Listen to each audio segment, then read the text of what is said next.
Fáilte Harnach go dtí FleadhFest an Chláir, coming to you once again from Comhaltas, the Comhaltas Regional Resource Centre here in Ennis, County Clare. When we think of the music of West Clare, the names of musical heroes come to mind: Willie Clancy, Junior Crehan and Mrs Crotty, to name but a few. There are other musical heroes, however, dotted along the west coast that often go unsung.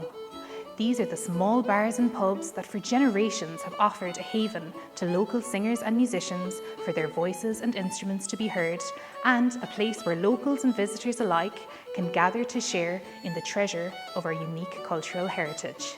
One such venue is O'Looney's, a small and welcoming public house at Molesky near Mulloch on the road to Cree.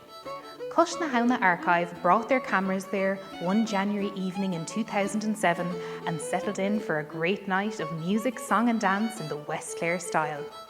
The evening was hosted by Joe O'Connor, Rockthra and Comhaltas, and he started by talking to local man and noted concertina player Tom Carey. Tom, we both remember when this pub was Jim Looney's pub, and they weren't overly particular about closing hours. I have great memories of Jim Looney himself, because I was going to dances at that time, modern dances, and Jim was going around that time, and he was a gentleman. Jim Looney would come out and he'd be dressed like a doctor. He had Crombie coat. I had no coat. But he was a gentleman, honest to God, he was a gentleman. And we had great nights here at Jim Looney's. But it's great to be here at Looney's pub again. Well, you play here fairly regularly nowadays, don't you? Yeah, we have sessions here, we have, yeah. And how would you rate the session here? Great. And the atmosphere? Mighty, yeah.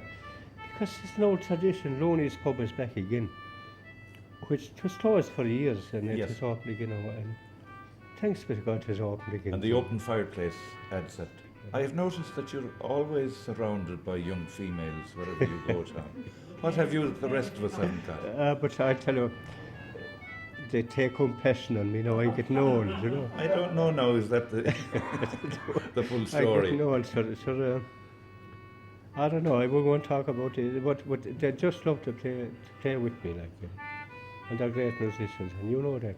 They are indeed, they certainly are.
Ah, yes, I've been in many lands, I have climbed the Himalayas. I've trodden Africa's burning sands, I have been to far Cathay, and I have feasted these old eyes on scenes of beauty rare, but mid them all sweet dreams would rise of my old home in Clare. I've camped beneath Canadian pines, I have ranged the prairie wide. I've devilled in Californian mines, I have sailed Pacific's tide. A wanderer I have ever been, light-hearted, bold and free, but not my love could ever wean my native Clare from thee. I have been to where La Plata flows by Argentina's plains, to western isles where beauty glows, to India's mosques and fanes. But still I thought 'twould be my lot one day the hearth to share with those I loved in life's young days upon the hills of Clare. And oh, those hills, those grand old hills, where Fenian hosts once trod, where priest and monk through Erin's hills paid homage to their God.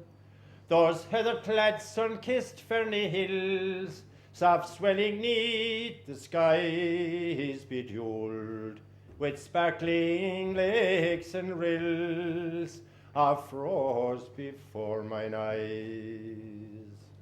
When first I heard Niagara's roar rise thundering in the night, I thought I stood on Malbay's shore and saw the waves flicked white.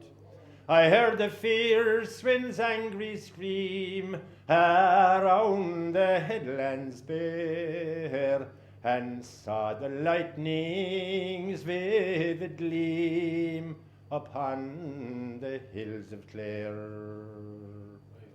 From where the broadening Shannon swells by Scattery's sainted isle, to where the burden shepherd dwells mid crag and rough defile, in fancy I would often stray to chase the fleet-limbed hare with those I loved in life's young days upon the hills of Clare.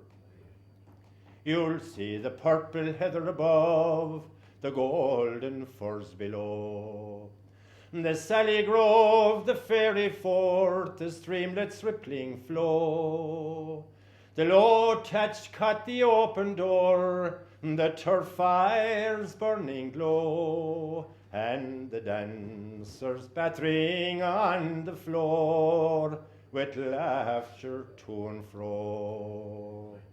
These I would summon up and more my mother's parting word. The sweet old songs I heard of old, those songs I have never heard.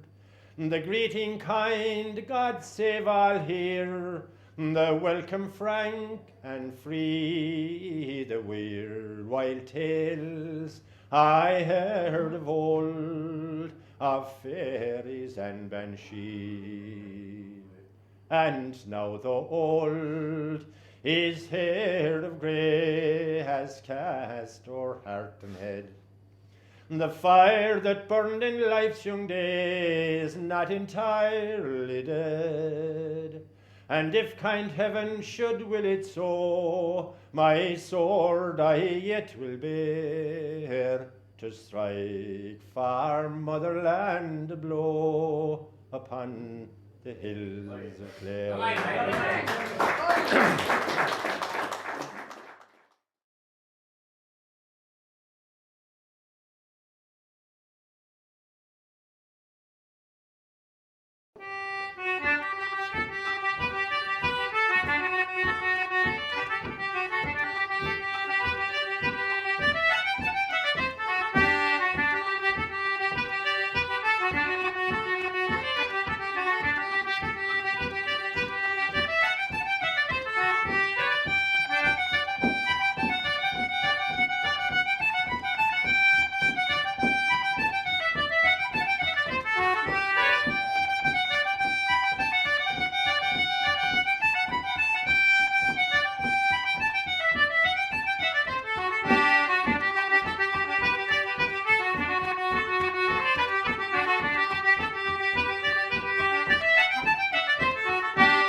Farewell, tall Lacey Casey, it's the cradle of my bird. And fare thee well to Winnistown, where there's plenty fun and mirth.